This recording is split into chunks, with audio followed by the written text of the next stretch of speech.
Hey, how you guys doing? This is William Myers from Mass Outdoors back at you with another video. And today's video, we're going to talk about water decontamination and sterilization for some point. There is definitely difference between both of those. But, you know, water is one of those survival priorities. It's in the rules of three that everybody speaks about, everybody talks about, which I agree with and disagree with. That's a broad-based generalization when you're talking about survival in the human body. You know, in some environments, you could go as far as 30 minutes as it comes to exposure. So let me just explain the rules of three really quickly. They usually talk about 3 minutes without, 3 minutes of exposure, 3 minutes without, or 3 days without water, and 3 months without food. Again, broad-based. Your health and your environment can differentiate those entirely. So, I mean, you could even go further back and say 3 minutes without air. I'm not healthy enough to hold my breath for 3 minutes. I know some people that can hold their breath way over 3 minutes. So, like I said, you can even go further back. If you cut a certain arteries in your arms and in your legs, 30 seconds, you could be gone. So those, like I said, are just broad-based, but they're something that you can look at and say, okay, my priorities of survival are that I don't cut an artery, that I can breathe, because if you can't breathe, there's nothing much I can do for you. But I have about 3 hours in the environment that I am in right now, probably way more than that. And I can go 3 days without water. Those are going to be 3 very hard days. And I can go 3 months without food. 30 days without food. I've heard it's arguable, Gandhi this, Gandhi that.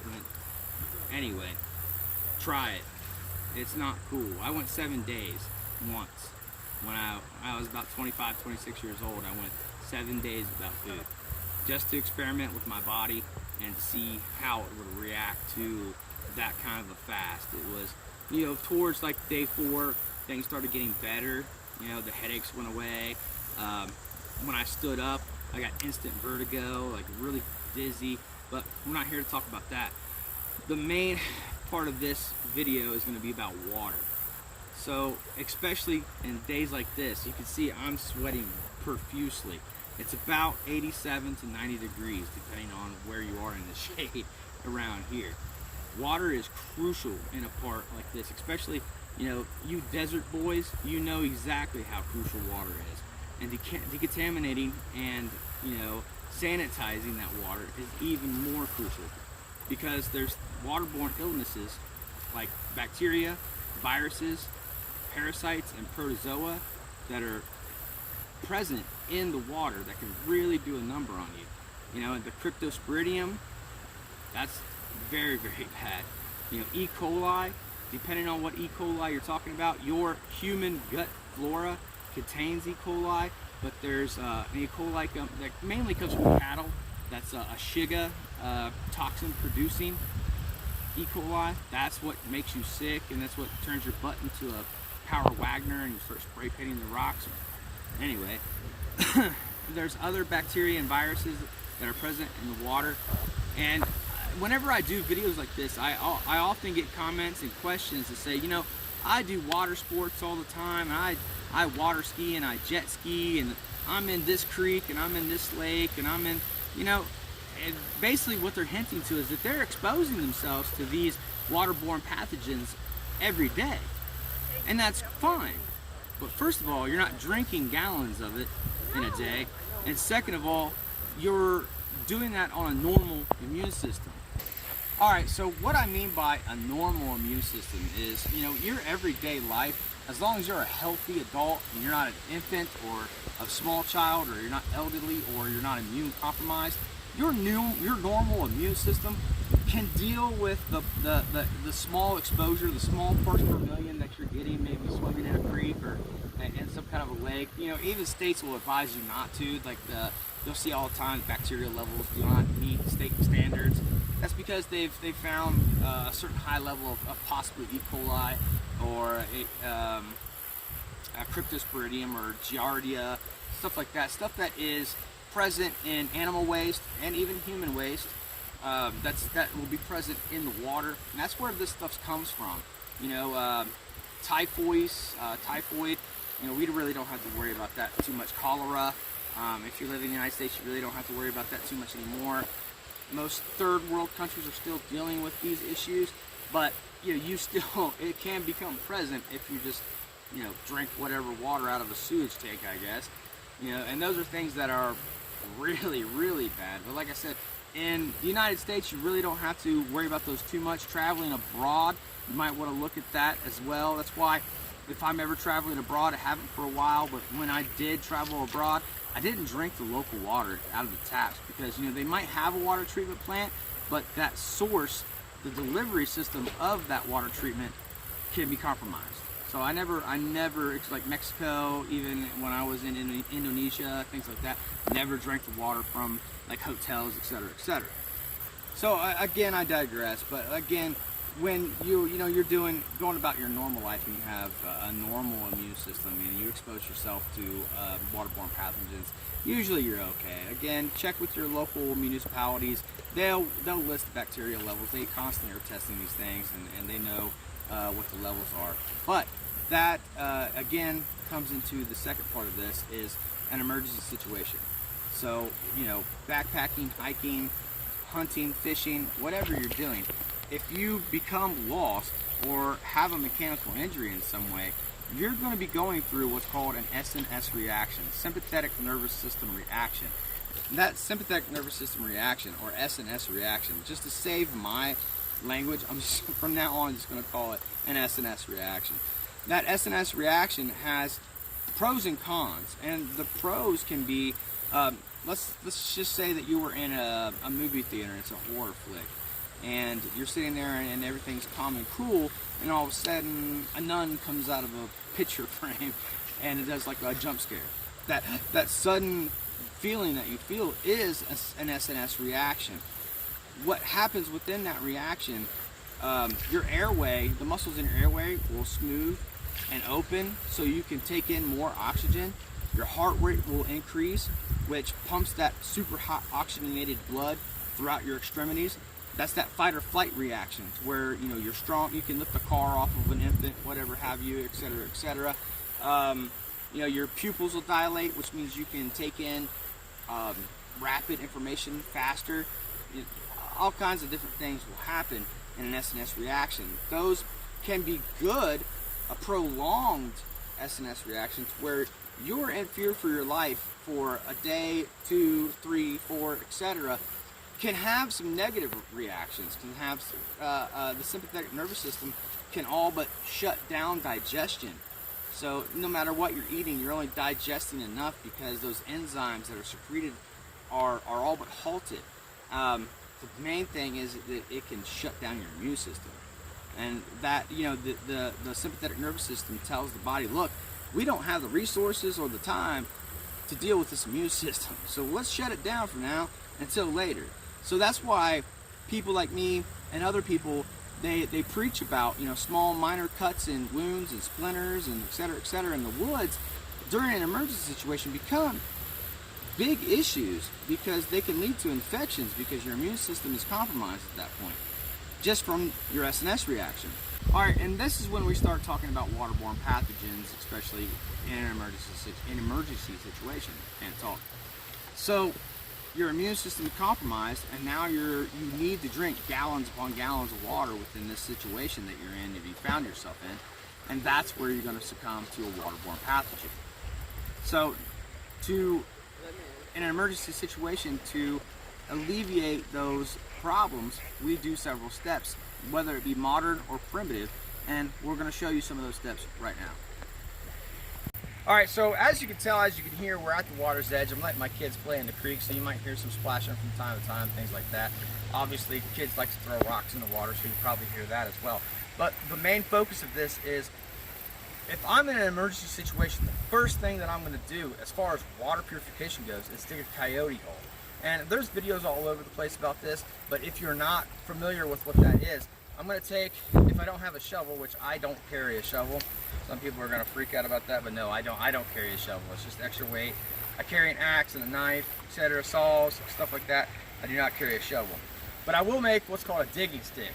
just like this. Very simple. Just put a point on it, and then I'm going to dig a hole next to that creek bed, and I'm going to allow that water to seep up through the natural clays and rocks and sands that are present in that creek bed. And that's going to be the first step of my filtration. If I don't have any other means of filtration, if I don't have a stainless steel container to boil in, if I don't have filters, I absolutely will drink out of that Coyote Hole. I've done it a million times. All right, so I'm going to want to find something sort of like this. I can tell that this is going to be rocky, so the journey's not going to be fun. But if you can find something that's completely sandy without all kinds of tons of rocks in it, it's going to make your life a little bit less miserable. So all I'm going to do is just start digging this out.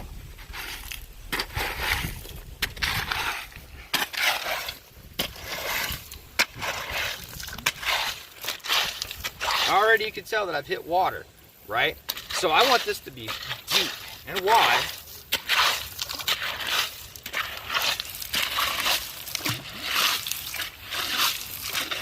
The deeper I make this, the better. So you want to think ahead. If you have a bag for look at that. You can tell where the sediment's pulling through the rocks.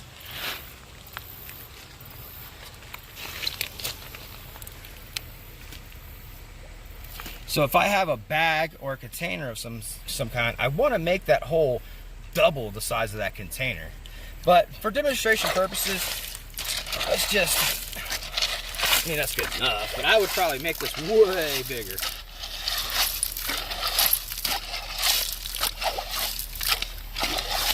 And this looks murky, it looks dirty, but in 30 minutes to an hour, this is going to be as clear as that.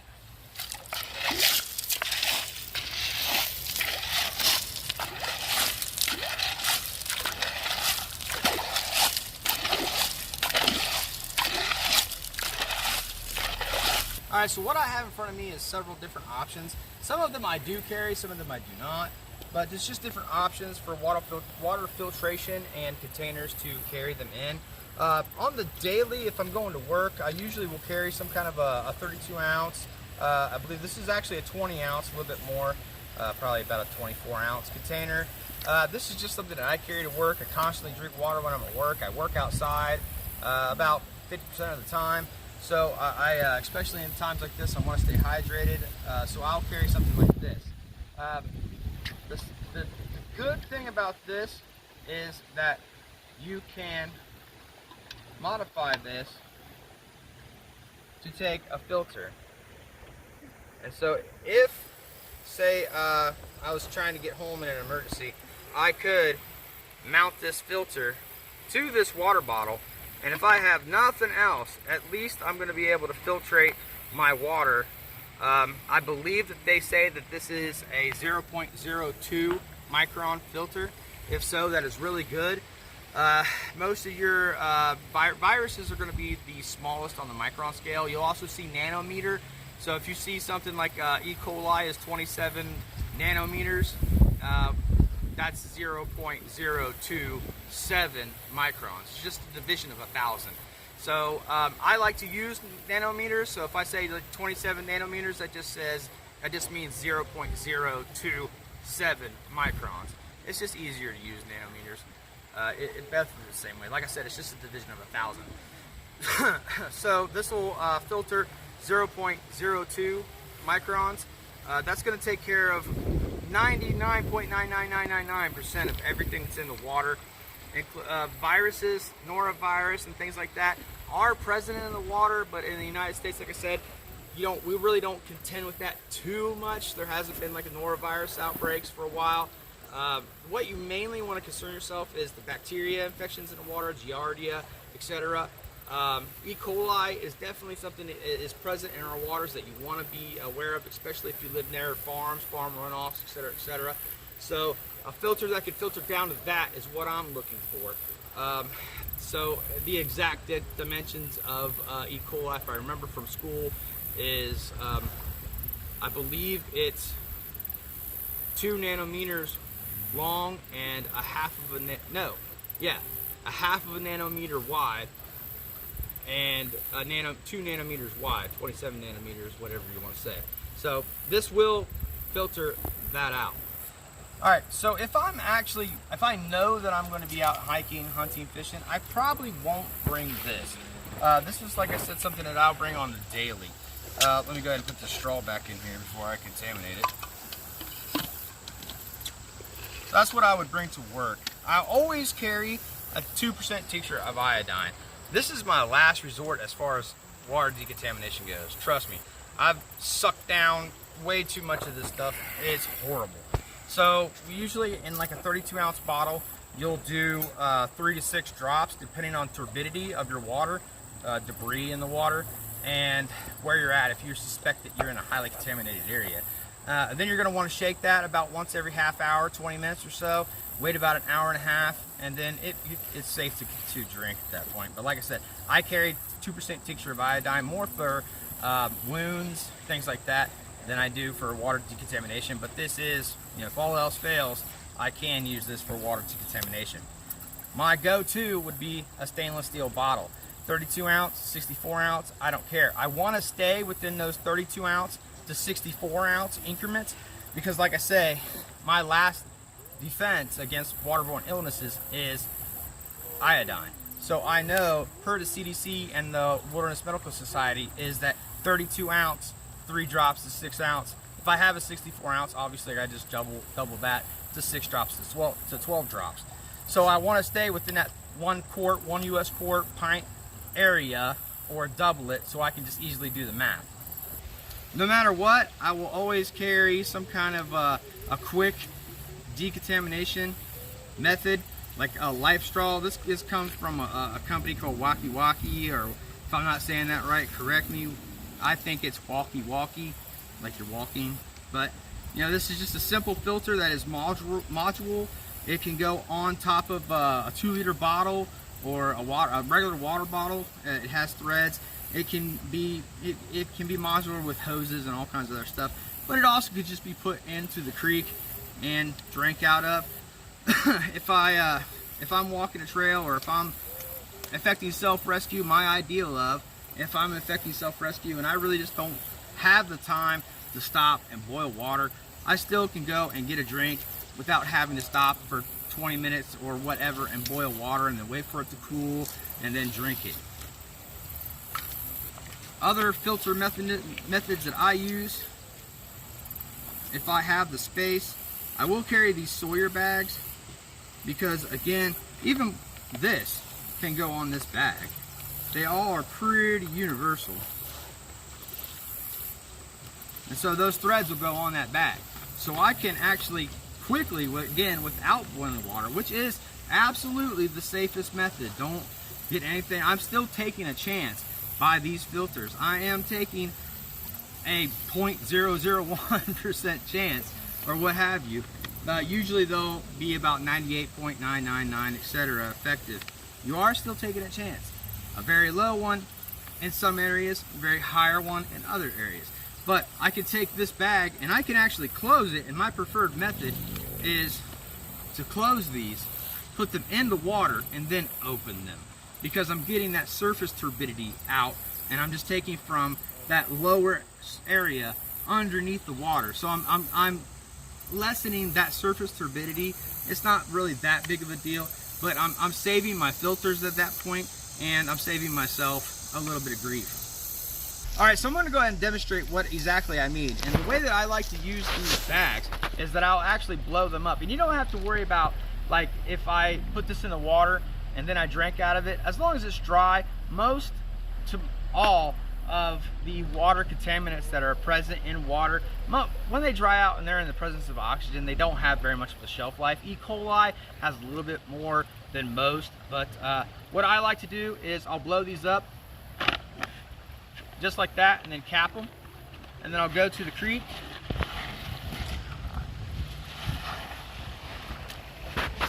and, like I said, I'll put them under the water and then I'll open them.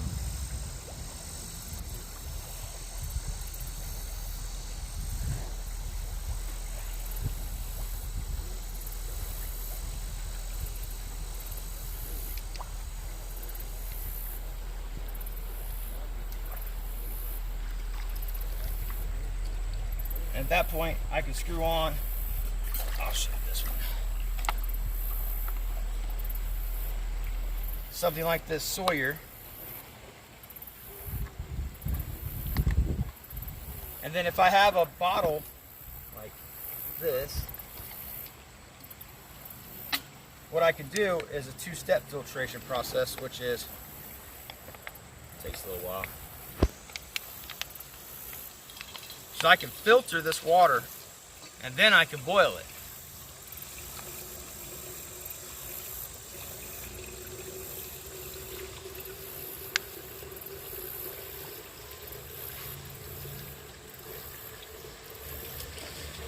But let's just say I don't have the means to filter, or I'm sorry, to boil the water at that point.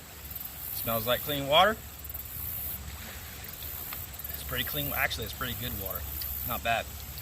Again, I must preach that in my mind, boiling the water is the safest. And that means bringing it to a boil. Boiling your water doesn't do anything. What it is called pasteurization. 212 degrees is boiling your water. But by the time you get to 212, you're way past pasteurization of that water, which means you've killed anything and everything that could be present in that water. And the better thing of boiling water, especially if your water is horribly contaminated with even turbidity, let's say, so particulate matter in your water, things like E. coli, cryptosporidium, other bugs can hide within that turbidity. So if you're doing chlorine, even iodine, that's not 100% as far as those pathogens go when you have high turbidity in your water. Because like I said, those pathogens can hide within that turbidity and they're not exposed to that chlorine or iodine. So, the what if ninjas come out of the woods, and I cater to pretty much everybody. So, the end of the world situation, you don't want to go to a water source the same way twice. You want to take different paths, this and that. We're talking more tactically at this point. What if this happened? What if that happened? As far as that goes, I agree with you. Water sources are hotbeds of activity for, whatever have you. So you want to gather water quickly in that instance and get the heck out of there and have, a gallon, 2 gallons, 3 gallons. This is actually a 5-gallon bag. So I can take this and I can fill this up quickly and I can vamoose from that area, and then I can hang this from a tree. First, you can roll it up and seal it.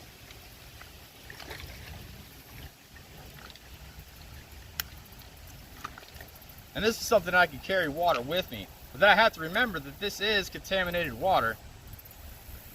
But then I can loop this around a high branch and use this kit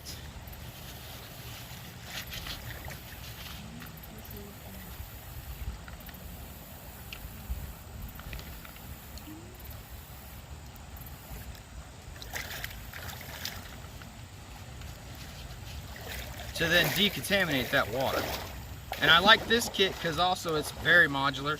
I can put this on pretty much whatever I want. 2-liter bottle if I need to. If I don't have this, I'll go ahead and screw this back on. It's not necessary, but you see the gist of this. And this goes together, hang it from a tree, and then this can drip into whatever container I want, or I could just take drinks out of it straight from my base camp when this is hanging into a tree. All right, so this is something different. I actually wouldn't expose any part of this to the contaminated water. I would just dump this right in, fill her up,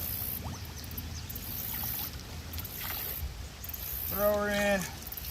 This filter's already been primed. I've used it multiple times.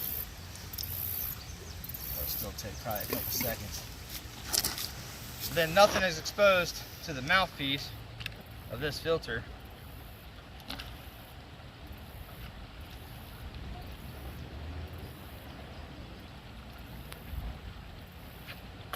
There you go.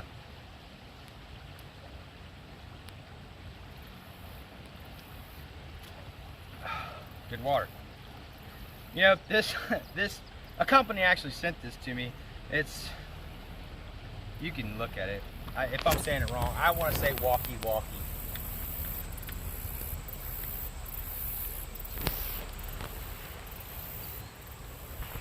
But you know, little gimmicky. It does have a little compass in the underneath the drinking straw. I don't know how much I would depend on that. Let's see. Well, it's accurate. Accounting for declination, it's pretty accurate, but the main part of it is water decontamination. Well, the locks for the water bottle, the steel in the locks, it messes with the magnetic pull of the compass, so it messes them up. Right. So I wouldn't trust it. Yeah, I don't know. I'm not going to navigate off it. If I want to get like maybe a general direction, I know that there's water due east of here, or there's a road due west of here, maybe. But I carry a compass anyway. So. Yeah. Other than that, this water bottle would work for UV decontamination. It's pretty translucent. I would rather, if I, you know, unfortunately, guys, we live in a world where I've been 5-6 miles away from any beaten path and still find garbage from people. So, you know, a water bottle, beer bottle, a 2-liter bottle would be perfect. Something clear, and that I could sit in the sun for 2-3 hours, roll around, shake the turbidity up, and then set out for another hour or so. That's going to be UV sterilization. I don't use that. I mean, I have before, just in training purposes and things like that, but it's not one of the methods that I would rely on or keep with me. I want something that's more instantaneous. I don't want to wait 2 or 3 hours for something to drink. You know, as far as UV sterilization goes, you know, that's not something that I rely on. That's more something that, I mean, I've done it before in classes, you know, just to test it out, see how it works. Obviously, I didn't get sick. I've caught Giardia from a dog, to be honest with you. That's actually one of the more common ways people will get those bacteria and viruses and protozoas is from your animals. You know, they step in poop or they lick poop and then they lick you. You know, I don't let dogs lick me in the face. There's that reason, you know. These filter methods, like I said, the UV sterilization, it takes a long hours. Chemical sterilization, decontamination, takes hours, you know, an hour and a half, 2 hours, you know, and that's with shaking it up and all that stuff, right? Still not 100% reliable. These filters, still not 100% reliable, even though I rely on them when I'm out and about for a fast drink. Boiling, I'm willing to wait 20-30 minutes to boil water because I know it's bomb-proof, 100% not gonna get sick method of decontaminating water out in the wild. All right, guys, well, I know this has been a very long video, but when I'm focusing on the main priorities of survival, it's very important to me, and I want to focus on it. I want to get it nailed down for you guys. I want to, you know, extinguish every single bit of information that I have, even though I haven't in this video. I could go on all day long about the micron size of cryptosporidium and E. coli and et cetera, et cetera, et cetera. Viruses are on your small chain. As far as, you know, your micron size, they're all the way down to like, you know, 27 nanometers. That's like the lowest usually they will go. Again, I could go on all day. You know, this is something that I've devoted my life to. I've studied a lot. I've been to classes and training on this a lot in my life. So again, I know this was a long video, but I want to get a lot of information in this video. So hopefully you enjoyed the video, and if you did, I'd like it if you click subscribe down below. It actually does help the subscriber count. Will put me in certain algorithms. The like button on there boosts my video. So if say somebody searches a video about water decontamination and my video has more likes, that puts me higher in the algorithm. People are more likely to see my video. So hitting that like button is great for the channel, great for me. I'd appreciate it if you would do that. The bell icon, the only thing that thing does is notify you when I do another video. So if you want to hit that and be notified of another Manus Outdoors video, that would be great as well. Again, I hope you enjoyed the video, and hopefully we'll see you out in the woods. And there is where we start talking about waterborne pathogens. Like a whole flock of ducks just flew in right behind us. All right. Man, they're ballsy. All right, ready? 3, 2, one, and that's that sympathetic nervous system. Alright guys, well I know this has been a very long video, but it's important. This is one of the more important, when I'm focused on the survival's priority, shit.